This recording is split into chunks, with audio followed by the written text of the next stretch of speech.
वाडीचे उपसरपंच प्रतिनिधी हरिभाऊ पावडे यांनी काल श्रीमान मुख्यमंत्री शिंदे साहेब यांनी यांच्या हस्ते त्यांचा काल प्रयोग झालेला आहे। तर काँग्रेसचे तालुका अध्यक्ष यांनी काल हरिभाऊ यांच्यावर टीका केली आणि आमदार साहेबांवर पण टीका केली। त्या काँग्रेसच्या तालुका अध्यक्षांना माहित नाही की हरिभाऊ हे किती वर्षापासून काँग्रेसचं काम करतात।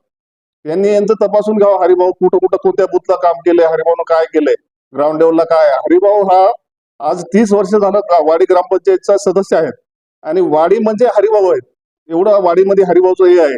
या काँग्रेसच्या पायाखालची वाळू घसरलेली आहे, म्हणून हे कुठल्याही पद्धतीवर कुठल्या याच्यावर कोणत्याही टीका करायलेत आणि आमदार साहेबांवर पण टीका करायचं। आमदार साहेब म्हणले खोके खोके आमदार साहेब नाहीत, विकासाचे खोके आमदार साहेबांनी नांदेडला आणलेत आणि नांदेड उत्तर मध्ये सगळ्या विकासाची गंगा आणलेली आहे। वाडीमध्येच स्वतः 100 काटाचं हॉस्पिटल असेल, महाविद्यालय असेल, गल्ली तिथं रस्ता असेल, ग्रामीण भागामध्ये एका खेड्यामध्ये 1-2 कोटी रुपयाचे विकास कामं झालेले आहेत आणि आणखी बी भरपूर विकास कामं चालू आहेत। या तालुका अध्यक्षाची लायकी नाही आमदार साहेबाबद्दल बोलणं।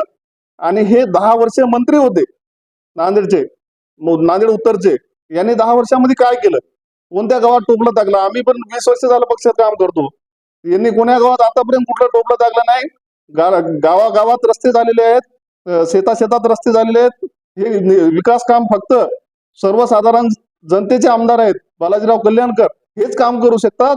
हे DB सावंत किंवा चव्हाण साहेब हे सर्वसाधारण जनतेचे हे नाहीत, कार्यकर्ते हे नेते नाहीत, हे सर्वसाधारण जनतेचे काम करू शकतात। एकच मिळो आमदार बालाजीराव कल्याणकर, यांच्यावर टीका करण्याची यांची लायकी नाहीये, यांनी यांच्यावर बोलू नये आणि हरिभाऊ पावडे यांच्यावर त्यांनी माहिती घ्यावं आणि नंतरच हरिभाऊ पावडे यांच्यावर बोलावं।